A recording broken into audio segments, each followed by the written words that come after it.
Hello guys, welcome to my channel Learn Easy English Language। Hello guys, मैं आपका दोस्त अबूज़र। आज हम यूपी टेट 2017 का इंग्लिश पेपर फर्स्ट उसको सॉल्व करेंगे और उसे समझने की कोशिश करेंगे। पहला क्वेश्चन है, which of the following is a correct expression. इसमें से कौन सा एक्सप्रेशन सही है? As cheerful as a lark, इतना खुश जितना कि लार्क पक्षी, पहला वाला सही रहेगा। ठीक है। दूसरा, एज बिजी एज बैड, इतना व्यस्त जितना कि चमगादड़, ये गलत रहेगा। As cunning as a dog, इतना चतुर जितना कि कुत्ता, यह भी गलत रहेगा।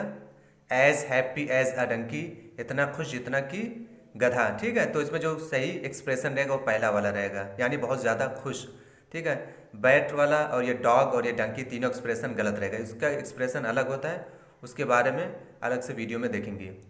दूसरा क्वेश्चन है, the sentence this is the house in which I was born is, ये कौन सा सेंटेंस है? सिंपल है, कंपाउंड है, कॉम्प्लेक्स है या कंपाउंड कॉम्प्लेक्स सेंटेंस है? तो ये है कॉम्प्लेक्स सेंटेंस, सी वाला ऑप्शन सही होगा। दिस इज द हाउस, ये वही घर है, इन विच आई वॉज बॉर्न, जिसमें मैं पैदा हुआ। दिस इज द हाउस, ये प्रिंसिपल क्लॉज हो जाएगा। विच आई वॉज बॉर्न, ये हो जाएगा सबऑर्डिनेट क्लॉज, क्योंकि सबऑर्डिनेट कंजक्शन विच से शुरू हुआ है। कॉम्प्लेक्स सेंटेंस में हमें पता है एक प्रिंसिपल क्लॉज होता है और एक से ज़्यादा सबऑर्डिनेट क्लॉज हो सकते हैं। ठीक है, आगे देखते हैं। विच of the following word is a preposition? Beyond, beyond क्या? प्रीपोजिशन है, पहला वाला ऑप्शन सही हो जाएगा। एंड के माने और, ये हो जाएगा कंजक्शन। एट, एट ये भी कंजक्शन हो जाएगा। नाउ यानी ये एडवर्ब हो जाएगा, तो पहला वाला ए ऑप्शन बियॉन्ड सही होगा। बियॉन्ड के माने परे या दूर, जिसको हम कह सकते हैं इम्पॉसिबल। आगे देखते हैं, विच of the following words is an adverb, इसमें से कौन सा वर्ड एडवर्ब है? ठीक है, तो ए वाला ऑप्शन सही हो जाएगा, अपेस।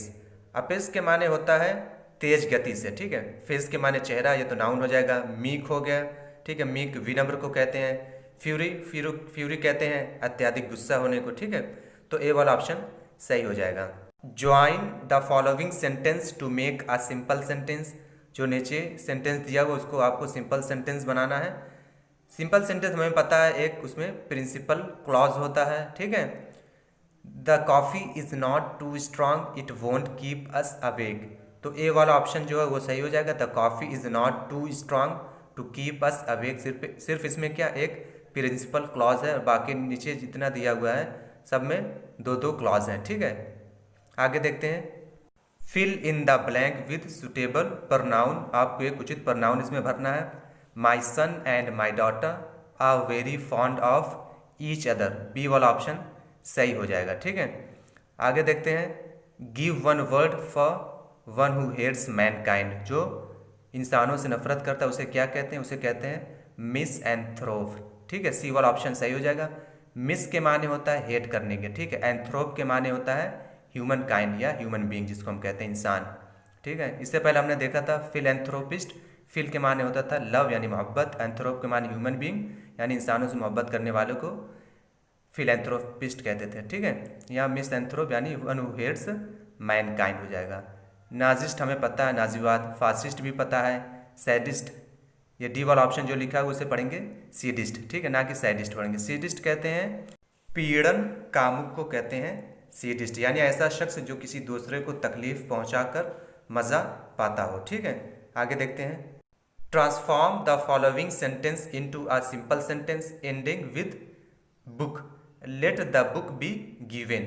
ठीक है, ये पैसिव वॉइस है तो इसको हम एक्टिव वॉइस में चेंज करेंगे, बी वाला ऑप्शन सही हो जाएगा, गिव द बुक। ठीक है, अगर आप इंपरेटिव सेंटेंस को एक्टिव वॉइस से पैसिव वॉइस नहीं बनाना जानते तो आप प्लेलिस्ट में जाकर मेरी वीडियो देख सकते हैं। ठीक है, गिव द बुक का पैसिव वॉइस होगा let the book be given. ठीक है, उसमें मैंने आपको समझाया है। आगे देखते हैं। Transform the following sentence into a direct sentence, indirect में दिया हुआ आपको डायरेक्ट में ट्रांसफॉर्म करना है। I asked Sheela if I might know her father, A वाला ऑप्शन सही हो जाएगा। ठीक है, I said to Sheela may I know your father. अगर आप डायरेक्ट से इनडायरेक्ट बनाना जानते हैं तो आपके लिए बहुत आसान है। ठीक है, समझने के लिए। आगे देखते हैं। Fill in the blank to complete the following sentence, the ministers are responsible the chief minister of their state for their work. जब किसी शख्स या किसी चीज़ के लिए रिस्पॉन्सिबल यानी ज़िम्मेदार रहा जाए तो उसके साथ टू प्रीपोजिशन का इस्तेमाल होता है, और जब किसी काम के लिए रिस्पॉन्सिबल हो तो उसके साथ फॉर का इस्तेमाल होता है। ठीक है, तो यहाँ बी वाला ऑप्शन सही हो जाएगा, the ministers are responsible to the chief minister. Next देखते हैं, complete the following sentence with correct conjunction. आपको इसमें एक सही कंजक्शन भरना है। He had not paid his bill, उसने अपनी बिल नहीं जमा की थी। इलेक्ट्रिसिटी वॉज कट ऑफ, उसकी जो इलेक्ट्रिसिटी थी उसे काट दिया गया। यहाँ पर जो भरा जाएगा वो डी वाला ऑप्शन रहेगा, एज। यहाँ रीज़न और कारण के लिए एज कंजक्शन, सबऑर्डिनेट कंजक्शन का इस्तेमाल किया गया। ठीक है, इसका तर्जुमा हम इस तरह भी कर सकते हैं, as he had not paid his bills, क्योंकि उसने अपनी बिल नहीं जमा की थी, इस वजह से क्या हो गया, electricity was cut off, electricity उसकी काट दी गई। ठीक है, इसलिए एज क्या है, एक रीज़न कारण की वजह से कंजक्शन जोड़ा गया एज। आगे देखते हैं, choose the correct figure of speech in the following sentence. Death lays his icy hand on kings, death lays यानी मौत रखती है, हिज आईसी हैंड अपना बर्फीला हाथ, ऑन किंग्स राजा पर, तो ये क्या हो जाएगा, पर्सोनिफिकेशन, बी वाला ऑप्शन सही हो जाएगा। इससे पहले जितने भी हमने पेपर हल किए सब में पर्सोनिफिकेशन, सिमिली, मेटाफर, अपस्ट्रॉफी के बारे में डिस्कस किया है, यहाँ डिस्कस करना कोई फ़ायदा नहीं है। ठीक है, बी वाला ऑप्शन सही हो जाएगा। The study of population is known as, जनसंख्या के अध्ययन को क्या कहते हैं, उसको कहते हैं डेमोग्राफी। ठीक है, तो सी वाला ऑप्शन सही हो जाएगा। डेमो के माने होता है पीपल यानी लोग, ग्राफ के माने होता है राइट यानी लिखना। ठीक है, पहला है इकोलॉजी, इकोलॉजी को कहते हैं पारिस्थितिकी। उसके बाद बी वाला एस्ट्रोनॉमी, उसको अंतरिक्ष शास्त्र कहते हैं, जिसको खगोल विज्ञान भी कहते हैं। डी वाला है जीनियोलॉजी, जीनियोलॉजी कहते हैं किसी परिवार के पूर्वजों के इतिहास का अध्ययन, जिसको हम कहते हैं शजरा। ठीक है, आगे देखते हैं, give the meaning of the following proverb. A bird in hand is worth two in a bush, जिसको हम हिंदी में कहते हैं नौ नगद न तेरा उधार। इसके बारे में तो आप जान ही रहे होंगे। It is better to be satisfied with what you have than to try to get what is not yours. C वाला ऑप्शन सही हो जाएगा। मतलब यह है कि जो आपके पास है उतने में ही आप सेटिस्फाइड, संतुष्ट रहें, ना कि जो आपके पास नहीं उसको पाने की आप कोशिश करें। ठीक है, तो सी वाला ऑप्शन सही हो जाएगा। Which of the following sound is not associated with the sound of a bell, इसमें से कौन सी आवाज़ है जो बेल की आवाज़ नहीं। इसमें से चाइम है, जिंगल भी है, रिंग भी है, जो डैंग है, डी वाला ऑप्शन वो गलत हो जाएगा, क्योंकि डैंग के माने डैम होता है, जिसको हम कहते हैं लानत, या हम जब किसी को धिक्कारते हैं तो डैंग का इस्तेमाल करते हैं या डैम का। ठीक है, आगे देखते हैं, fill in the blank with the correct preposition. Are you sorry what you have done, तो हमें पता है सॉरी के साथ फॉर का इस्तेमाल होता है, तो बी वाला ऑप्शन सही हो जाएगा, are you sorry for what you have done. आगे देखते हैं, pick out the correct synonym of the following word attenuate. Attenuate के माने होता है कम करना या किसी चीज़ को पतला करने के माने में भी आता है। ठीक है, तो डी वाला ऑप्शन सही हो जाएगा, मेक थिन, क्योंकि थिन के माने पतला होता है, यानी किसी को पतला करना। रिपेंट के माने होता है पछताना, फोर्स के माने बल, डिवाइड के माने बांटना। आगे देखते हैं, pick out the compound sentence.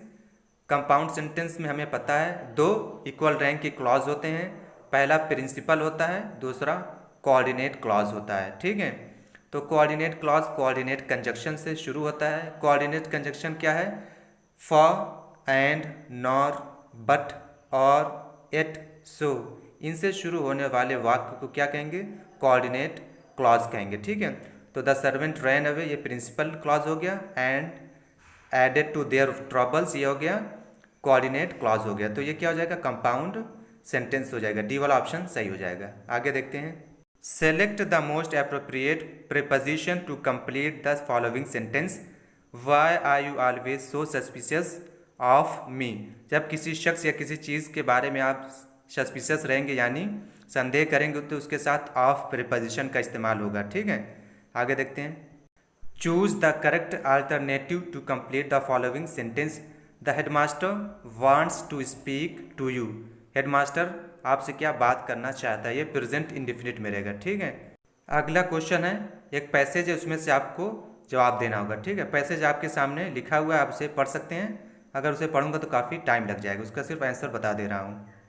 The word I see in the passage is an, जो वर्ड आई सी दिया हुआ है पैसेज में क्या है, नाउन है, एडजेक्टिव है, एडवर्ब है, होमोनिम ऑफ आइस।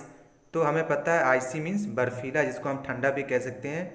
इस पैसेज में कॉन्टिनेंट जो महाद्वीप है उसकी विशेषता बताता है कि बर्फीला या ठंडा कॉन्टिनेंट यानी महाद्वीप है। ठीक है, तो ये एडजेक्टिव हो जाएगा, बी वाला ऑप्शन सही हो जाएगा। आगे देखते हैं, the word desert is in the passage is a, जो वर्ड डिजर्ट है वो क्या, नाउन है, प्रोनाउन है, वर्ब है या वर्बल है, तो ये है नाउन हो जाएगा। ठीक है, डिजर्ट की मीन्स मरुस्थल, जिसको हम रेत कहते हैं, नाउन हो जाएगा, ए वाला ऑप्शन सही हो जाएगा। The word windiest in the passage is a, windiest word क्या है, ए वाला ऑप्शन दिया हुआ, second form of a verb, superlative form of adjective, superlative form of adverb, positive form of noun. तो ये बी वाला ऑप्शन सही हो जाएगा, सुपरलेटिव फॉर्म ऑफ एडजेक्टिव। हमें पता है कंपैरेटिव डिग्री को बनाने के लिए हम आखिर में ई आर जोड़ते हैं, सुपरलेटिव डिग्री बनाने के लिए आखिर में ई एस टी का इस्तेमाल करते हैं एडजेक्टिव में। ठीक है, तो सुपरलेटिव डिग्री हो जाएगा, बी वाला ऑप्शन सही हो जाएगा। Has Antarctica always been fixed in the south pole, क्या अंटार्कटिका हमेशा से साउथ पोल में ही है, तो इसका जवाब जो रहेगा बी वाला, यानी नो, नहीं। क्योंकि जब हम पैसेज पढ़ेंगे तो उसमें दिया हुआ है Antarctica has not always been located at the south pole, it has drifted like the other continents. ठीक है, तो बी वाला ऑप्शन सही हो जाएगा। Next, who are the earliest known inhabitants of Antarctica, Antarctica के जो इनहेबिटेंट्स थे, निवासी जिसको हम कह सकते हैं, वो कौन थे सबसे पहले निवासी, तो सी वाला ऑप्शन सही हो जाएगा, डायनासोर्स। ठीक है, ये सब आप पैसेज में पढ़ सकते हैं। नेक्स्ट क्वेश्चन भी क्या है, पैसेज वाला, इसको भी आप पढ़ सकते हैं, उसका जवाब मैं आपको बता दे रहा हूँ। द राइटर बिलीव्स, राइटर का यकीन है यानी उसका मानना है, दैट हाफ एजुकेटेड पर्सन, आधे पढ़े लिखे लोग यानी कम पढ़े लिखे लोग, आर नॉट एबल टू, योग नहीं है, किस चीज़ के योग नहीं है, डी वाला ऑप्शन सही हो जाएगा, appreciate hidden qualities of admirable literature, यानी वो लिटरेचर की जो क्वालिटीज़ है उसको अप्रिसिएट नहीं कर सकते, उसकी सराहना नहीं कर सकते या उसको समझ नहीं सकते, डी वाला ऑप्शन सही हो जाएगा। नेक्स्ट क्वेश्चन है, the word narcotic in the passage means, passage में नारकोटिक का क्या माना है, तो नारकोटिक का माना होता है मादक पदार्थ, यानी जिससे नशा आए। तो इसमें बी वाला जो ऑप्शन है इंटॉक्सिकेंट, वो सही हो जाएगा। इंटॉक्सिकेंट के माने नशीले पदार्थ होता है। ए वाला ग्रेट लिटरेचर, ये भी गलत हो जाएगा। चीप बुक्स, ये भी गलत हो जाएगा। डी वाला इंटेलेक्चुअल एक्सरसाइज, ये भी गलत हो जाएगा। ठीक है, नेक्स्ट देखते हैं, the phrase the higher faculties in the passage means, higher faculties के माने क्या इस पैसेज में, तो इसमें सी वाला जो ऑप्शन है वो सही हो जाएगा, mental power of a high order for understanding great literature. ठीक है, नेक्स्ट देखते हैं, the word eventually in the passage means, eventually का इस पैसेज में क्या माना है, तो बी वाला ऑप्शन सही हो जाएगा, एट लास्ट। एट लास्ट के माने होता है आखिर में, इवेंचुअली के माने भी अंत में होता है। ठीक है, नेक्स्ट देख लेते हैं, the word unemployed in the passage means, unemployed का इस पैसेज में क्या माना है। अगर इस पैसेज में अनएम्प्लॉयड का माना देखा जाए तो अनयूज्ड, यानी जो इस्तेमाल में ना किया गया हो। ठीक है, डी वाला ऑप्शन सही हो जाएगा। अगर ये पैसेज के अलावा पूछता अनएम्प्लॉयड के सिनोनिम्स तो हो जाता ए वाला ऑप्शन जॉबलेस। ठीक है, यहाँ पर डी वाला ऑप्शन सही हो जाएगा, unused. Thank you so much for watching my video.